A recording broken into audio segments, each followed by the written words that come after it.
Good afternoon, everybody, and welcome to another episode of the award-winning podcast, Recovery Podcast, Get in the Herd.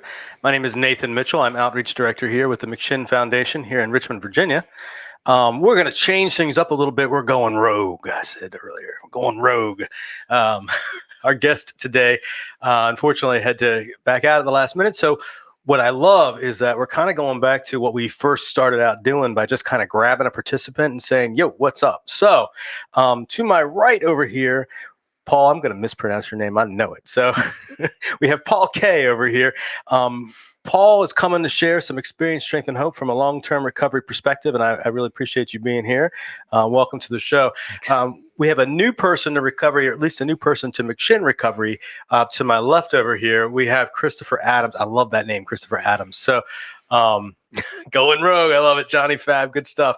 Welcome to the show, both of you. As you know, you guys are both, you both are really here to talk about recovery and talk about recovery journeys. And I thought it would be great to have a perspective of a person with long-term recovery who's got a lot of institutional knowledge and somebody who's new to McShin, and to see where we can find, some answer some questions. So first, Chris, to start with you, man, how long have you been here at McShin so far? 15 days. That's it. Yep. 15 days. How did you hear about us? I was in Pamunkey Regional Jail about 2 years ago, and Cricket was coming in there, and John had come in there, so I'm here like on a scholarship kind of. Okay, so you found us through one of our jail programs, essentially. Yes, yeah, that's phenomenal. So I love hearing that too, because I found McShin through a jail program myself. Paul, how did you hear about McShin? How do you know us, and what brings you to this neck of the woods? Well, I had the privilege of meeting Carol McDade probably close to 6 years ago now. And we've been good friends ever since. And she obviously introduced me to John, and I've come down here many times. My sister actually lives here in Richmond now. And maybe 3 or 4 years ago, Carol and I spoke at Pamunkey Jail for the program there. I've done my recovery coach training here, and also my peer recovery specialist training here. And I've been coming down here and doing phone consultations to help get my hours towards my certification for the PRS program. That's awesome. Now not to tell your story, but as I understand, you're a person in recovery as well. Do you mind sharing a little bit about what it was like, what happened, and what it's like now? Sure. Yes, I am a person in long-term recovery, and for me, that means I haven't had a drink or a drug in over 33 years. Oof. My clean date is March 13th, 1988. I came in, went to treatment first in the summer of 1987. I did experience a relapse. Fortunately for me, in 3 days, I proved to myself that, this disease was powerful, and I left off. I was right back where I left off in a matter of 3 days after having 7 months clean. And, that scared me enough to, really redouble my efforts. My pathway is 12 steps: go to meetings, take suggestions, really do the third step. For those who might not know, what is the third step? Basically, turning my will and my life over to the care of God, as I understand Him. For me, that's really been just trusting the program, trusting the fellowship of men, especially, but men and women that are going along this path and have more experience than I do, and really trusting them and putting my care in their hands. And that's what I've done since then, and that's worked well for me. So I'm grateful for all the people along the way who have helped me do that. That's awesome. Thank you. And I do want to hear more of your story, but I think a good pivot right here is, so you're fresh to recovery, or at least fresh to McShin Recovery. What is your background, as far as experience with recovery before the pod at Pamunkey? What did you know about recovery, if anything? Nothing. nothing. And so your introduction was in that recovery pod with Cricket, and that's awesome. That is awesome. So you've been here now 15 days. Now, can you tell me what did you think when you before you got here?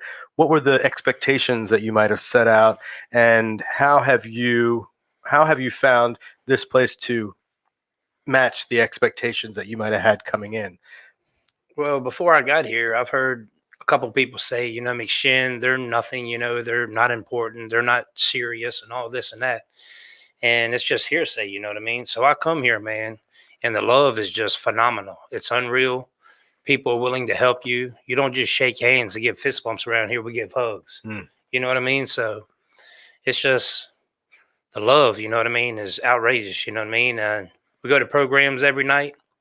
We have AA, NA, all that stuff. So it's just every day you learn something new. You meet somebody new. And it's a win-win situation. You can't go wrong, for real. Yeah. How have you found your experience living in our housing so far?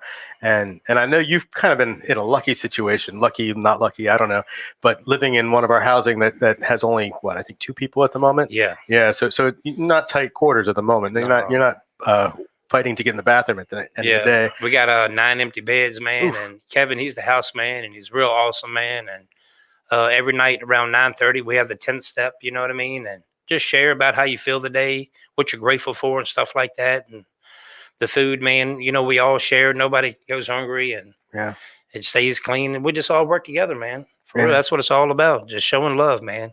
You'll never have nothing unless you give it away. Yeah. And you'll find if you stick, and I don't know what your thoughts are. I mean, it's 15 days in, but as you go to the step-up housing, I've been a house leader in our step-up housing. In fact, Justin's a house leader. Our producer, he's a house leader right now. Justin was my first house leader when I first got here. Right. And you probably heard me say that, or I say that a lot because I love that fact because he's one of my best friends now. That bond that we all got, when we first got here. And Justin and I will sit there and we'll reminisce about people we've known, who are doing well, may have had a reoccurrence and but come back. And we talk about the people who are no longer with us anymore as well. But, those bonds early on have stayed with me. There are several people I've met right when I got here that are still in my life today. And it's the people that I shared food with. It's the people that helped me get my socks, all my little life things. So that was really, really important. Paul, you went through the treatment model first. What did you do after the treatment model? Did you do a recovery community organization, or did you, we're talking, I know it was a while ago. Yeah. What happened after the treatment? Well, I was fortunate that, I had good home situation, so I was able to move back home. I had taken a medical leave from college. My freshman year did me in. And when I went back, I did have a roommate also in recovery. And, one of the ways, college is not the most supportive atmosphere for sobriety. I saw Animal House. So, one of the big reasons, one of the things that really helped me make it through is living with people in recovery, and we also had some faculty members that really kind of understood this, though they weren't in recovery themselves. So basically, if other students got in trouble, they could meet with us and talk about what's going on, and a lot of them eventually wanted recovery themselves. So, and when we ended up driving them to meetings all over the place, I went to Gettysburg College, but we'd go to meetings hour and a half away sometimes just to get that variety of meetings, and just getting out of myself and making sure these people got to meetings. And we spent endless hours at the diner drinking coffee, smoking cigarettes. You could still smoke in the diner back then. But that's what we needed. We needed each other, kind of like on the lifeboat there in college. And that was a big part of getting me through. But, having supportive recovery housing, opportunities to work with recovery coaches and work on getting educational opportunities, job training, things like that, all the things that go into recovery support, I find are so important. And I think from a policy standpoint is what gets neglected a lot. I mean, understandably, people want to save lives, get into treatment, But if you don't have that support afterwards, as you know, it can be a real challenge to stay clean. The hopelessness can set back in, and if there's a greater chance of recurrence of use. Yeah. One of the things that we've done here in the past year, right? While we started this podcast, before COVID started, we amped it up once COVID hit. Because what we realized is that, while things were shutting down, we were hoping to continue a message of hope and getting that out there. Somewhere along the line, somebody said, you know what, we can give this away to PayTel. And we did. So PayTel is an organization that does tablets in jails and institutions across the country. And so we've give this podcast here to jails and institutions. I believe we're at 48 different institutions across the country. And we get, I think in the last quarter, we had almost 300,000 watches. Now, Wow. That's really, really amazing to me, right? But what it says to me is that there are people who are involved in the, incarcerated, who want to get a message of hope. And while we weren't able to go into Pamunkey, which is funny, I actually have the paperwork to get into Pamunkey sitting on my desk right now, and I looked at it, it's 10 pages long, and I'm like, oh, I got to find the dates of my felonies and put all this stuff down and blah, blah, blah. And sitting here and talking to you reminded me of why I still do this work. It's like, why am I doing this? And I'm like, but we've been able to continue putting that message in when other people haven't been able to. I think that's really important, because for me, it was extremely important meeting people who had been in my shoes. When I was in jail, somebody came in, it was a guy named Bob, and he came in and he talked about being in recovery, and he'd actually been in my jail, and so he could relate exactly to what I was going through, or almost Right. exactly. And it wasn't like he was talking down to me at all. He came in, he was calm, quiet. We talked about recovery stuff, and we talked about whatever the heck else was going on in the world, but he was able to relate to me as a human being, not as somebody who needed to be fixed. And I thought that was really important. You're really big on the authentic peer recovery movement, the authentic value, the therapeutic value of one addict helping another, as they say in a 12-step group. What got you to that, from the treatment model to that peer-to-peer model? Really just experience, what's helped me get to where I am today is people again who are farther down this path than I am, with experience and using the tools and getting through life's ups and downs. I mean, my faith has certainly grown as I've gotten through things, but the power of example of seeing other people walk through all kinds of situations in life. I'm sorry about somebody's car alarm is going off outside. If anybody wants to donate a few $1,000s so we can soundproof this space, please let us know, because this is authentic recovery right here. Yeah. They may not even hear it on the thing there. We can hear it in our headphones, but I love that, though, and I love that you continue to come at this, this policy aspect here now, because that's, in my mind, okay, I think it's done. All right, good. I can't concentrate with that stuff. I love that you come at this from a policy aspect, because now you're actually in the trenches, continuing to maintain your recovery while helping the next person as you can. And what does that mean for you? What are you working on right now? I guess it was 6 years ago, I kind of made the decision that I wanted to kind of alter my career. I should go back. I did finish college, graduate, worked for a couple of years, and I went to law school, became an attorney, and ended up representing municipal governments in Washington, doing a mix of legal work and government relations work. Did that for many years, just winding out of that right now. Made the decision a few years back that I wanted to kind of skew my career more towards substance use, recovery support, things like that. And, began to network. That's how I met Carol. And I met many other great leaders kind of in what I call the, modern day recovery movement.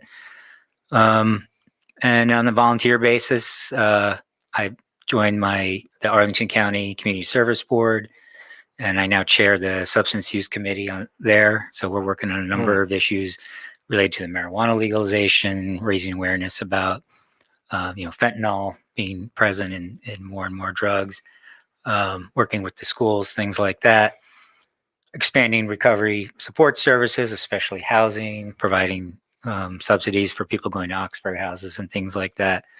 Again, you're addressing that crucial time, kind of when you get out of treatment or you get out of jail, and in that period of early recovery where sometimes a lot of support is needed. Yeah. And in all those places, I'm working with a lot of organizations that have recovery coaches and or peer recovery specialists, and we're trying to integrate them into as many programs as we can. We're trying to work more regionally and combine the resources of local communities. We're starting up a safe station program in Arlington, and we're hoping to have peers be able to go out and meet people. Anyone who goes into a fire station can go in there. Doesn't matter if they're high, have drugs on them, they won't be prosecuted, and we'll get them connected to services, including a peer specialist. Well, that's amazing. I want to go back to that, but I want to look at the comments here. Who do we have up here? Woohoo! In the herd goes Rogue. Yeah, I love you. I love you. Johnny Fabs from Pennsylvania. You mentioned Gettysburg. They're in, I'm guessing, in Pennsylvania, right? Mm-hmm. Yeah. Jamie, welcome, guys. Let's go. Let's get this show happening. Woohoo!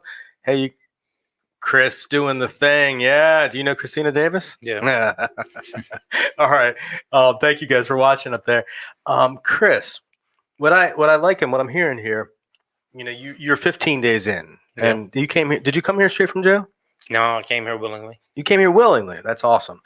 What were the challenges, when you got here? What were the challenges you're facing? I realize it's been 15 days. You're probably still facing some of those, but what were the early challenges and maybe the impediments in your mind to getting here in the first place? What am I asking here? What am I asking? What are your biggest challenges that you see for your recovery right now? That's a better way of asking that, I think. I got it stuck in my head. Don't use no matter what. You know what I mean? Mm. So that my family is very supportive. Like I say, the help here is just outrageous. And I'm picking up lots of coping skills and tools each and every day, learning how to deal with situations and just to stay positive, man, and have an outlook on life. I'm ready to, it's like a new life, my sobriety date is like a birthday to me. You know what I mean? It's a new kind of living. So I look at things different now. I have different feelings, you know what I mean? I'm able to be me, you know what I mean? And get true love, Sometimes I cry, but we all do, you know what I mean? But it's real. It's real stuff. I don't have to hide nothing. I don't have to wear a mask no more. I just be me and live life, man. Try to wear a smile all the time. I love that you mentioned the 10th step meeting that y'all have at y'all. Y'all have at the intensive house. The 10th step meeting, for if you don't know, what is the 10th step off the top of your head? Continue to take personal inventory when we wrong. Probably admit it. Yeah, I love that. Thank you. It was completely going out of my brain. Sorry to my sponsor. But what that means is, for me, I do a 10th step inventory myself every night. As I'm going to bed, I'm sitting here thinking, how did I do with my day? I'm looking at, what did I screw up? What did I do right? I have to also look at what I did right. I have to pat myself on the back. But I also have to look at, okay, I messed that up. How can I do better the next day? Right. We got to work on this stuff. Yeah. And I like that y'all do it as a group. Mm-hmm. It's one of my favorite meetings that McShin hosts. And I haven't been to y'all to the house in a few weeks, but every once in a while I'll pop in. And it used to be we had a lot of alumni would pop into that meeting too. It's been a while for that, but when Alex, the former host of the show, he ran that house. So you haven't seen the show, but when he ran that house, it seemed like there was a lot of alumni that would show up. That was a neat experience. But you guys get together and you talk about gratitude. You talk about, what did I mess up today? What did I do right today? What can I fix? And that's exactly what I need for my recovery. And early on, getting that stuff centered into my heart and into my brain, for me was really important. I got to experience that. And then also in the morning, the other part of that, for me at least anyway, when I look at pages, when I do another 12-step fellowship, but I look at pages 86, 87, 88, which teaches me that on awakening, I have to think about the day ahead. And so, it's a design for living. So when I talk about challenges, right? pivoting again, going back to challenges.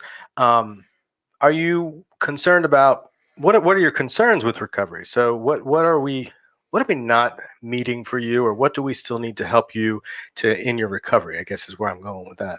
I really haven't worked on any steps yet. I'm taking it as a spiritual awakening, kind of, you know what I mean? So I love God, and I'm going down that path. And just focus on today, man. Don't use today no matter what, and just let me get through today, say my prayers and everything, you know what I mean, and hit another task tomorrow. Yeah. But these groups, man, they pretty much cover everything that we need to know. And like I say, the people are very supportive. You have a recovery coach. I do. You do. Have you all talked about recovery capital? A little bit. We touched on it, yeah. Yeah, and you're gonna. I would imagine you're gonna continue with that. Sure, One of the roles, at least for me as a recovery coach, is to start to look at recovery capital and to help ascertain, what your recovery capital is. And those can be anything from your housing, your job, to the skill sets you have, and really anything that you can bear to maintain or to enhance your recovery. I'm completely butchering the definition there, but but the what you can bring to maintain your recovery, essentially. Yes, sir. And with that, like, I think for me, it helps, when I'm working with somebody, to start making a list. We do that. I put 3 columns, and sometimes some people work a little differently than I do, and so we work with that. But I like to use my whiteboard. But we look at that, and then we look at, okay, well, these are the things that are going good in my life. I can have some gratitude for that. This is where I can start some of my gratitude in the morning. I'm very. Everyone hears me talking about making my bed in the morning, but I make my bed. I do my gratitude as I'm doing that, and I can work with my recovery capital and say, all right, cool. I'm grateful for this. I'm grateful for that. The people in my life, right? Okay, what's missing? And then I can start making goals for that. I can start looking at that, and I say, all right, well, look, I need to find a job, or I need to I need to get my driver's license back. So many, myself included, we come here, no driver's license. I had no job when I got here. Man, I had a bag of clothes, and I had gained probably 25 pounds when I was in jail. So a lot of the stuff I had wasn't fitting, right? Right. It's amazing when you stop doing meth, you start eating. Anybody who knows me. So these were some of the challenges I was facing. Like, the recovery and the sponsor and the 12 steps and this and that and the other. But like, initially jumping here, man, like, I came with a bag of food, a bag of groceries, and a week's worth of bed fees. And I knew my mom would cover me for another week. Well, she said that she ended up spending the whole month. But once that was done, I had to fend for myself. And I had eaten up all my savings, or I'd smoked up all my savings, and done all the things I did in active addiction. So these are the challenges that many of us face when we get here. And I think with the policy piece of this is, like, how do we address that so that individuals getting into recovery right off the bat, are able to face that with people who aren't going to be judgmental? Because that's the thing. I don't like to ask for help. I still don't like to ask for help. How can I face that with individuals who aren't going to be judgmental and still get what I need to make sure that I can keep my recovery going, sustain my recovery? So what are your thoughts on that? Because I just said a whole bunch of words. Yeah, just to respond to Chris real quick. I mean, I think one of the most important things I heard early on is that this is a process, not an event, no matter what your pathway is. Right. Recovery takes time, and sometimes patience, acceptance, and things like that are needed. You're not going to get everything back in a short period of time. But if you do things one day at a time, my experience is, recovery is a great life. And I've gotten way more gifts, beyond what I would have ever told you I wanted, when I first got into treatment. Obviously, education, career, more importantly, I've been married almost 19 years. I have 3 kids, 2 teenage boys, both in high school, going into high school, one junior, one freshman, and my daughter's gonna be going into middle school, 6th grade. So, I got a full life, and that's one of the most important things I do in recovery is be there for them and try and be a good father and husband, and son and brother to my the family I grew up with, which we had some really tough times, obviously, and but today things are much better because of my recovery. And so that was that tangent. Wait, you were This is the tangent show, is what yes. it is. I did want to mention that, and the recovery support services. Yeah, again, I think they've been often neglected by policymakers because they're just kind of an afterthought. But they don't realize that an investment in recovery support services like housing, education, childcare, you name it, job training. There's a lot of opportunity there. If we can prevent people from having that recurrence of use, A, it might save their lives, and B, if it doesn't, they don't end up back in jail, they don't end up back in treatment, using more resources, and the return on investment of capital of investments in recovery support services is great.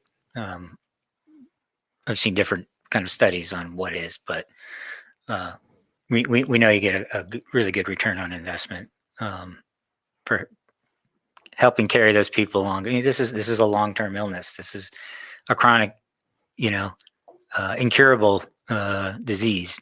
Like, when someone gets a cancer treatment, they're not like done. Right. It's ongoing, continuing, and just like that, we have to view this as long-term and really help people get back on their feet and become, full members of society, working, providing for their families, paying taxes, getting that self-esteem, and being able to help others do the same thing. Gotcha.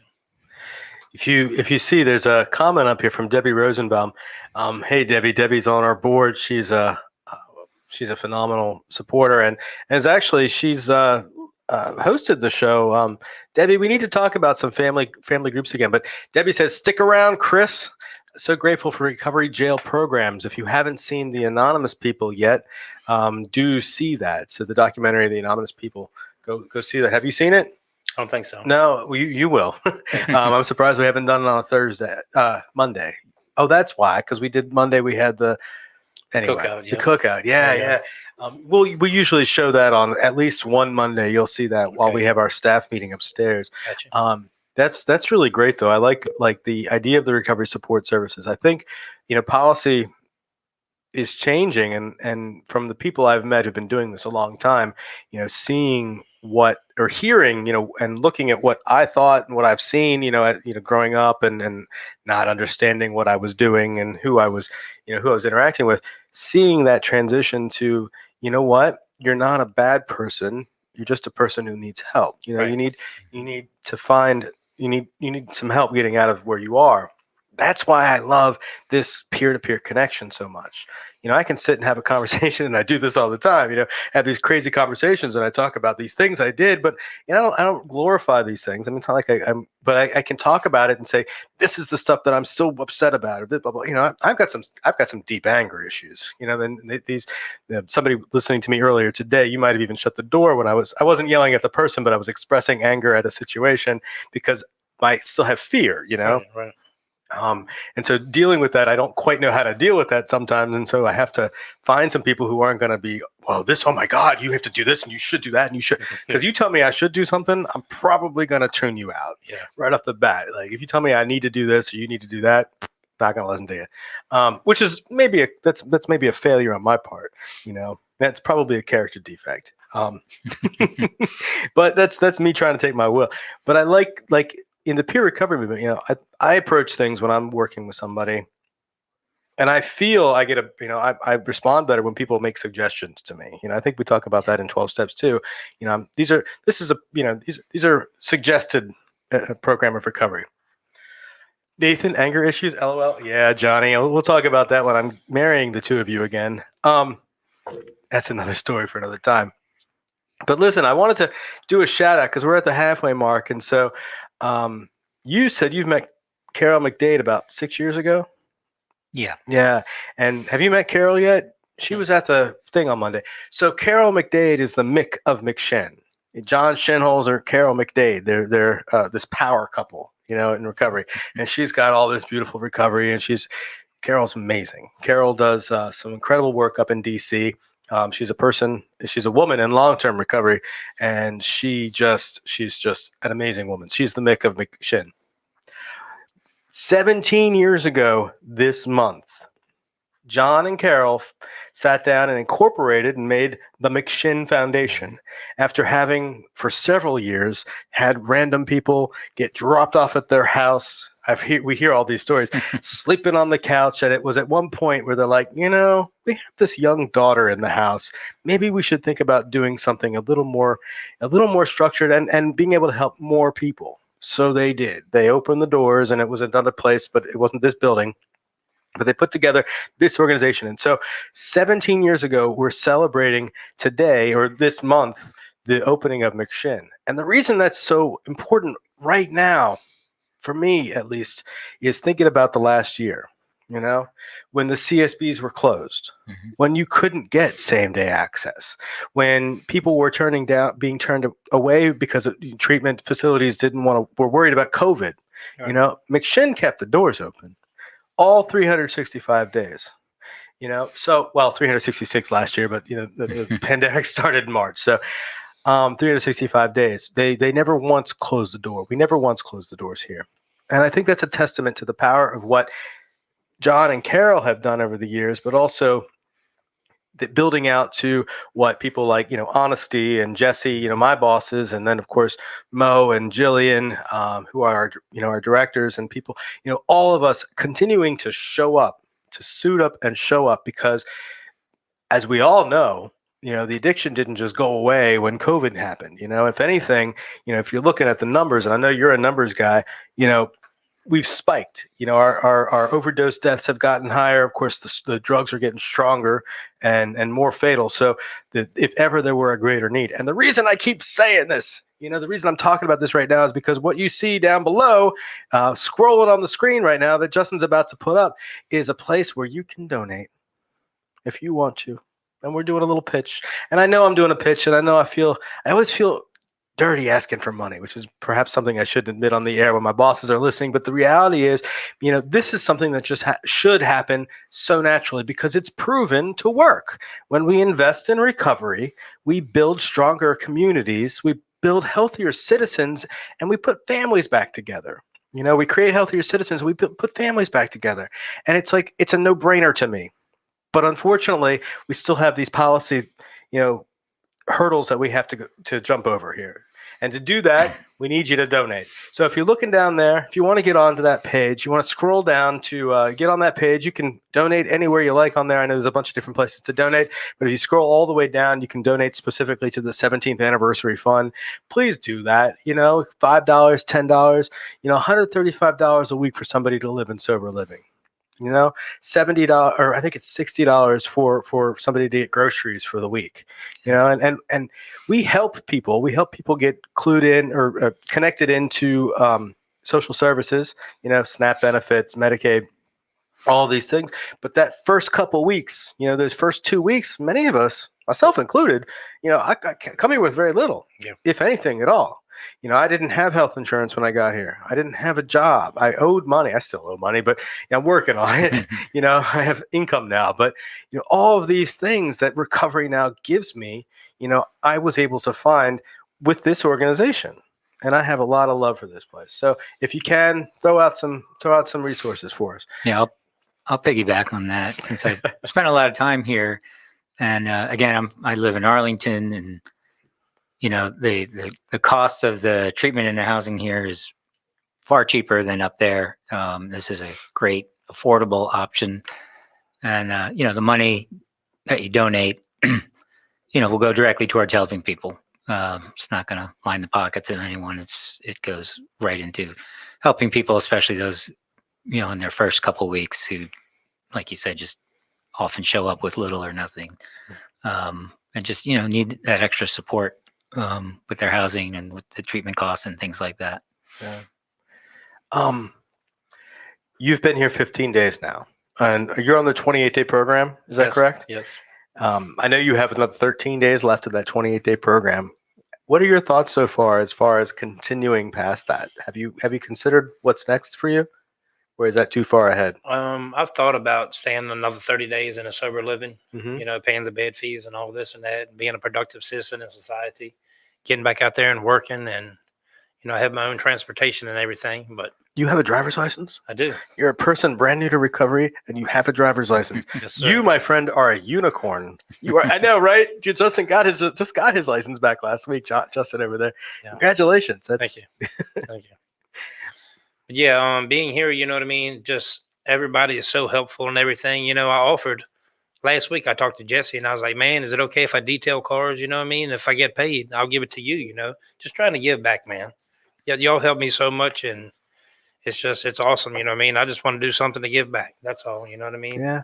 Just it feels good to be different and not always taking something, you know what I mean? Yeah. And to give something, What job were you doing job wise before you came here? Building decks. Building decks. Yeah. I think we might have talked about that. That's Right. cool. Anybody listening who might have some resources available, I'm sure, Chris is talented here. I can tell he's got the passion. And I know some people, so I know we all do, who do that kind of work. That's another step. Will you be able to jump into that right when you Yeah, my finish? boss, man, is very loving and kind, and he's totally supportive. Yeah. So, as soon as I get a chance, I'm back on the roll. You know what I mean? He's Nice. like, do you need a vehicle? And I'm like, sure, whatever. Yeah. Any little bit helps, man. So I'm ready to rock and roll for real. So you're from this area? Yeah, from Yeah. Ashland. Okay. Yeah. So 30 days. I like this because, we had a participant a week or so ago who transitioned and he struggled with whether he was going to stay or not. I said, well, and he came and he asked me. And what I like is that he took the suggestions, because the suggestion was, you don't have to make a decision, but go and ask everybody else, Mhm. And I'm not going to be a person who says you need to do this, because Right. I know I don't respond well to that. Other people, do what they do. And I said, there are no bars on any of these windows, right? All the doors lock from the inside. They're not keeping you in. Right. A week at a sober living house, a week even, what does that really do? Consequence of your entire life, because he was considering moving back into the same situation he'd been in right before. Mhm. And I know me, and I know that the same for me when I went to jail the second time, that last and final time. I hope the final time anyway, that last time, when I went to jail, the guy who called the police on me, and I had a warrant for my arrest. So, it was a dumb thing to do all the way around. But the guy who called the police for me was the same guy I called and was picking me up at the jail. So Wow. I was not exactly thinking in a very recovery oriented way. I mean, I got a lot of good information from McShin right off the bat. And then I said, you know what, I'm going to tempt fate and see what I can do. Fortunately for me, very fortunate for me, I had drugs offered to me in the parking lot of the jail. And I said, you know what? I'm not going to do that. And I got out of the car and I went right back into the McShin office and said, I don't know what to do. I need help. And they did. They helped me. And they continue to do that. They continue to help me, especially when I don't want to help myself. It's the craziest thing around here. And I laugh about that all the time. Johnny Fab says, drive up to PA, bro. I need a deck. Johnny Fab is freaking awesome, by the way. So we should, that's the secret. Show up and keep showing up, right? Johnny Fab, you have nothing going on right now. You're watching the whole show, huh? I love it. But what I love about this place, right, is that, you don't have to make a commitment to 90 days or 180 days or anything. You can say, you know what, I'm gonna say maybe I'll stay a week, Right. see what that's like, and then you find out, hey, you know what, I can take a couple overnights. I can go out and, I don't know if you're married or got a girlfriend or whatever. I can go do what I need to do and come back. And I've got people around me who are doing the same thing, right? Like, I lived in housing for 2 years about. Yeah, right. And I eventually started working, right? And I eventually started, doing the things. And everybody I lived with, for the most part, was working for the same thing, working on our recovery, setting goals, meeting those goals, holding each other accountable. Right. Eating. I love the eating together, man. Wherever I was, that always happened. I love that. I love cooking together as a group, sitting down and having a meal together. And those are important, because when I go to live by myself, I get stuck in my brain. My brain just tells me some really effed up things. Yeah. And so 30 days, that's a good start. You know, we might have you as a house leader yet. Oh, um, anyway, what I want to hear from you, you said what, 33 years? Yeah. What I Last like, March. Mhm. wow. What I'd like to hear from you is what the heck is the secret to that? Because I got 3 years in February, so for me, like that seemed unattainable. But when I put that against 33, it's like, wow, I'm never gonna get to that point. Oof. Yeah, I mean, it's just one day at a time. And I'm amazed myself how much time has gone by. I think every year goes by a little quicker, with the exception of maybe this last year with the pandemic. I mean, I love my kids, but we've had a lot of quality time together. You know what I mean? Well, you have teenage boys, so they probably got sick of you too, Paul. Yeah, just being engaged with the fellowship. I mean, there's always newness to it. I mean, life is always throwing different things at me, different challenges, which create different feelings. I mean, the roots are the same. Usually, it's fear, uh, insecurity, what have you, resentment. But there's different life situations that bring that up again, and I have to address it again, using the tools again. I've certainly gotten a lot better at it, but I still need to remember to do it and to do it quickly. So my foundation has been going to meetings because that's where I'm reminded how to do it. I remember what it was like because I see newcomers. I have the opportunity to work with newcomers, and that's been particularly helpful lately. You mentioned the numbers. The overdose numbers, they went up over 40% in Virginia in 2020. I think it was over 2,300 people. Wow. Unfortunately, had a fatal overdose, and even in Arlington County up there in 2019, we had 6 overdoses, and last year we had somewhere in the low 20s. I'm not sure, but even we've had some fentanyl in the drug supply up there lately, and we've had like 6 overdoses in the past month. So it's everywhere, and we can't have too many people working on it, as far as I'm concerned. So I try and do that obviously through my recovery, but then also through my professional and volunteer time. Yeah, I'm really grateful to have you here to share that experience, strength, and hope with us. What do you see is the trajectory of what we're doing with the recovery support services movement right now? That's a good question. That's something I've talked about with Carol a lot, and I'm sure you've heard her talk about it. We have some things to address internally. I think, unfortunately, people in recovery are very passionate. I mean, that's understandable. I mean, you've come through this experience, come through hell, and people have very strong beliefs based on usually their own experience. And I understand that, but I think, unfortunately, some people spend a lot of time arguing about, what is recovery and this and that. And is it a pathway of recovery? Is it a pathway to recovery? And we need to be unified. I mean, there's a lot more we can agree on. And that's what I think we need to focus on. Because if we want to become, as Carol says, a constituency of consequence, I mean, we have to have a unified front. Yeah. And that's a challenge. And every other major movement you've seen, there's been disagreements and fractures, and I don't think what we're going through is uncommon. But I think I'm hoping we can continue to evolve, hopefully quickly, because again, the numbers are still going up. Fentanyl is ravishing this country, and be unified about what we can agree on, and that is, we need more recovery support services. As you know, the president's budget has a 10% set aside in the state prevention block grant for recovery support services. There's many people kind of in the movement working on lobbying Congress to get that into the actual appropriations bills and into law. The president's budget is just an outline. It's kind of a suggestion.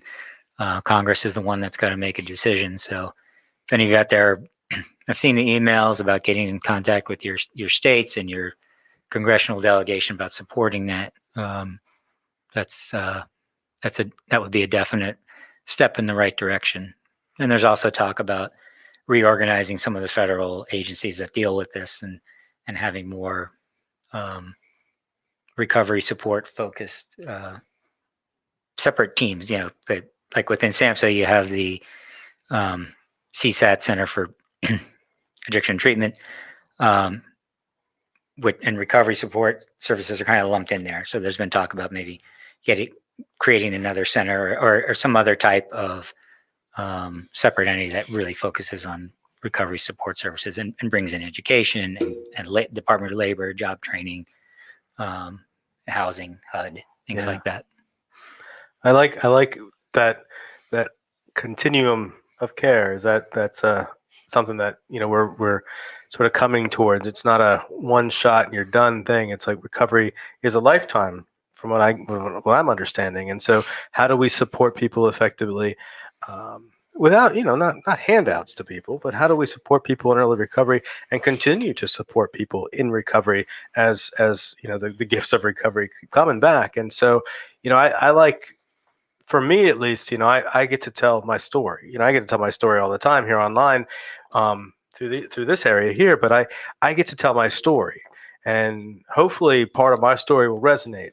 I think it's also really important for me to continue encouraging and enabling others to tell their story, and to tell that in a meaningful, impactful way that makes things get to the phones, Johnny Fab says, that makes sure that like our stories are heard. And that we can connect with the next person and say, you know what, if I did this, you can do this too, and this is how we can do it better together. I had a wonderful conversation. We have incredible guests on Tuesday. We always have incredible guests, but Tuesday I'm really excited because there are some new laws that just got passed in Rhode Island, and one of them was signed yesterday, and the other two probably going to get signed as well. And bringing some really big needed changes in Rhode Island that I think are really interesting. The harm reduction piece in Rhode Island, it looks like they're about to defelonize in Rhode Island. And the other thing, and I need to look at this law because it seemed really crazy to me, but they're decriminalizing buprenorphine. Was that illegal in Rhode Island? That seems insane to me. I don't know. Maybe if it was not prescribed, maybe I have to look into the specific law. A diversion thing or something. But the reason I'm so excited about that is because here's some actual change that's about to happen there.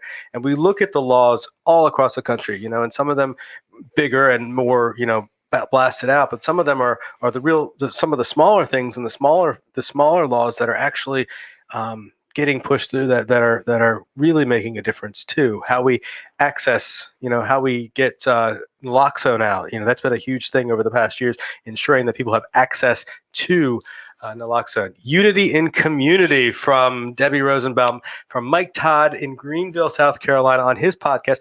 Oh, I'm glad you said that, Debbie. Mike Todd's got a podcast. I need to find that. I'll pimp that out. Oh boy, I just said that again, didn't I? But Mike Todd's got a new podcast, and I need to start listening to that. These are the changes that we can do, and I think it starts with right off the bat realizing when we get here, ensuring that we connect with each other. Yep. Somebody who's got a little bit of recovery with a long-term recovery and the medium recovery, or whatever the heck that means. Maybe I'm putting bias in there, but making sure that we continue to make connections and hold each other accountable and find the things that do unite us. I like what you said about, other, civil rights movements having those sort of fractured ideas too. I remember specifically, we're at the 49-minute. Well, I might as well finish this point, but I worked for the National Gay and Lesbian Task Force. What was then called the National Gay and Lesbian Task Force back in 1999 and 2000.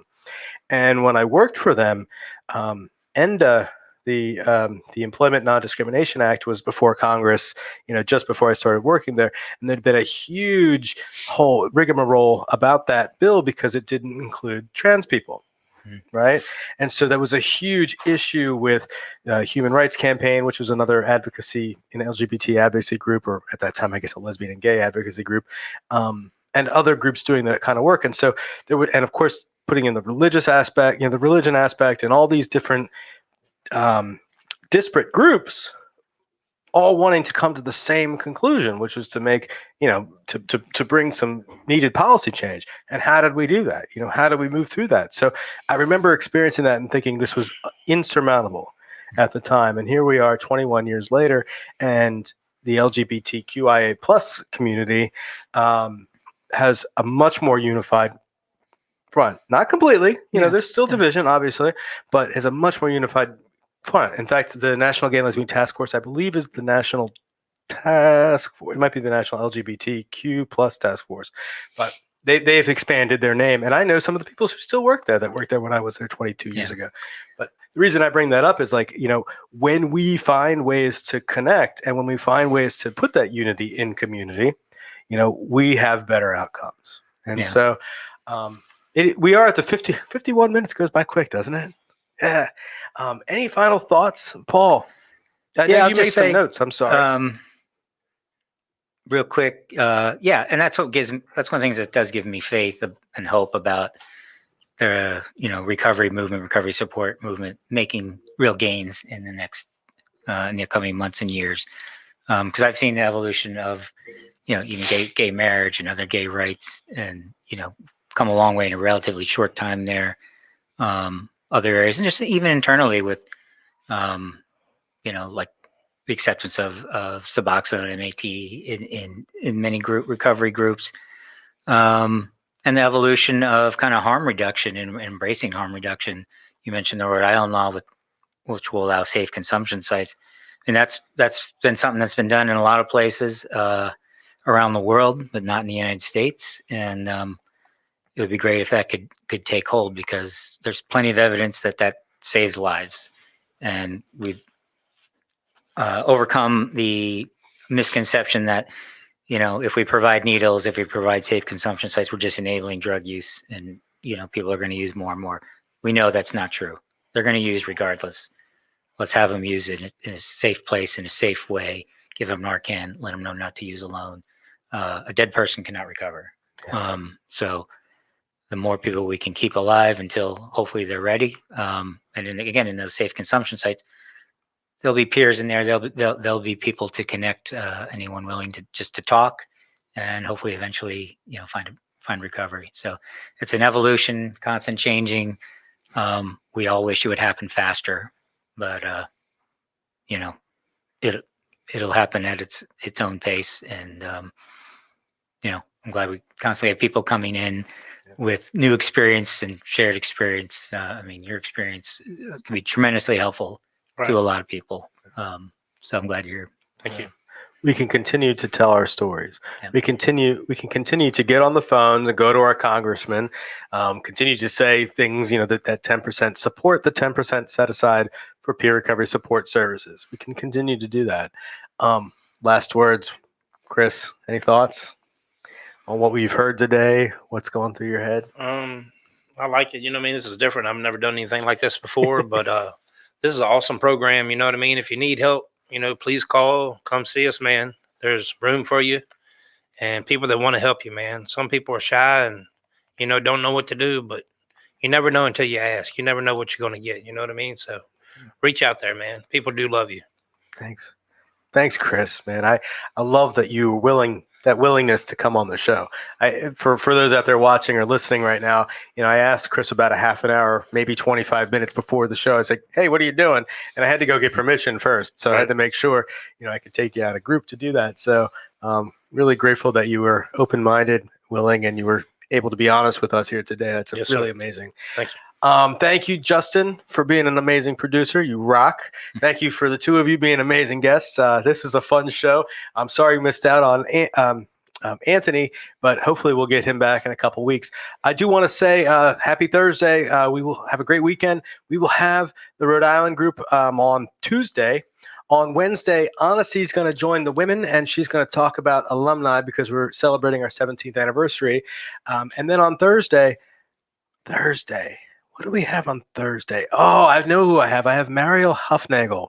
She is in New Jersey doing some amazing things, and I haven't heard her story yet, but I know just from what I've read, and she and I are co-chairs of a subcommittee for this or that or whatever, somewhere along the line, and she does some amazing work. So I'm eager to see, to talk to her, have her in this space, and hear her story. I think we'll get a lot of good from that. Love you all. Have a great weekend, and we'll see you here back in the herd on Tuesday. Here at McShin, we believe in the McShin way, which is authentic recovery support service providers, people with lived experience, bringing that experience to those who need that lived experience in recovery. Here at McShin, we believe in many things to support our mission. We believe in women empowerment. What I love most about what we believe here at McShin is we believe in the authenticity of the peer-to-peer approach. Here at the McShin Foundation, we believe in giving people opportunity. Here at McShin, we believe in the inherent worth and dignity of every person. At the McShin Foundation, we believe in helping people reach their full potential. Here at the McShin Foundation, we believe in multiple pathways to recovery. Here at McShin, we believe in placing principles before personalities to help spread hope. Here at McShin, we believe that recovery is possible and that any person seeking recovery can become a more acceptable, responsible, and productive member of society. Here at the McShin Foundation, we believe in self-discovery. Here at McShin, we believe in saving lives and offering second chances. Here at McShin, we believe you can do this. Here at the McShin Foundation, we believe that we can only keep what we have by giving away, which is why we continue to help others like us seek and find recovery.